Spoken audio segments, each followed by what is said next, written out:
जड़ भरत द्वारा राजा रघुगढ़ के संशय का निवारण करना।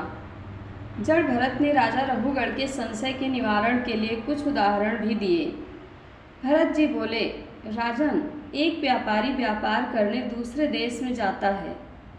उसके पास व्यापार करने के लिए उसके द्वारा कमाया हुआ बहुत सा धन होता है। जब वह एक वन से निकलता है तो उसके पीछे 6 चोर पड़ जाते हैं और उसका सारा धन लूट लेते हैं।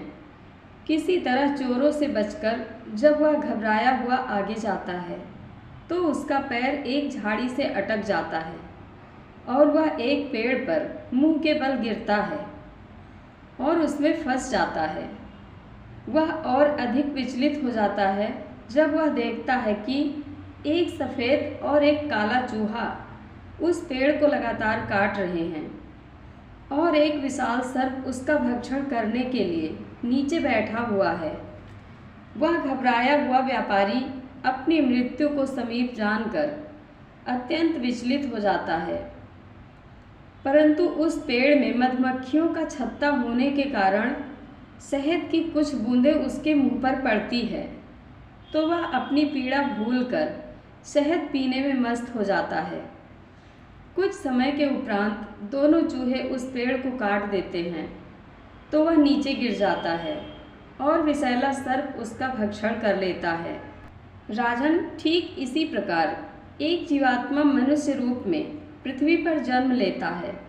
उसे अपने पूर्व जन्मों में किए गए पुण्य कर्मों के कारण ही मनुष्य जन्म मिलता है, जिसे उसको ईश्वर की आराधना में लगाना चाहिए। परंतु जब वह संसार चक्र में आता है तो उसके पीछे उसका मन और काम, क्रोध, मद, लोभ, मोह रूपी 6 चोर लग जाते हैं जो उसके समस्त पुण्य छीन लेते हैं। संसार की माया से मोहित होता हुआ जब वह प्राणी अपने जीवन के अंतिम पड़ाव वृद्धावस्था में पहुंचता है तो भी उसका मन इन 5 विकारों में उलझा रहता है और उसे यह भी भान नहीं होता कि मृत्यु की घड़ी नज़दीक है।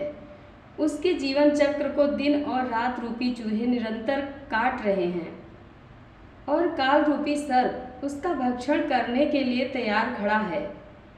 फिर भी वह प्राणी अपने कुटुंब, पुत्र और पौत्र के मोह में इतना उलझ जाता है कि अपने जीवन का वास्तविक लक्ष्य भूल जाता है और काल रूपी सर्प का ग्रास बन जाता है और अधम गति प्राप्त करता है। इसलिए प्राणी को काम, क्रोध, मद, लोभ, मोह रूपी विकारों से ऊपर उठकर अपने मन को वश में करना चाहिए और एकाग्रचित होकर ईश्वर की भक्ति करनी चाहिए।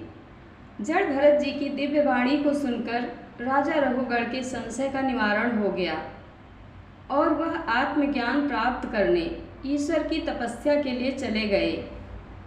सुखदेव जी कहते हैं कि हे परीक्षित, जड़ भरत ने अपना अंत समय आने पर ईश्वर के चरणों में अपना ध्यान लगाकर योगाभ्यास के द्वारा अपने शरीर को छोड़ दिया और मोक्ष प्राप्त किया।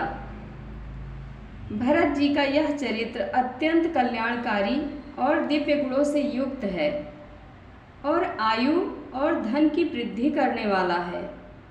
उनके चरित्र का पाठ करने से इस लोक में यश और अंत में स्वर्ग तथा मोक्ष की प्राप्ति होती है।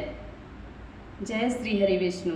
कथा अच्छी लगे तो कमेंट बॉक्स में अपनी राय ज़रूर दें। धन्यवाद।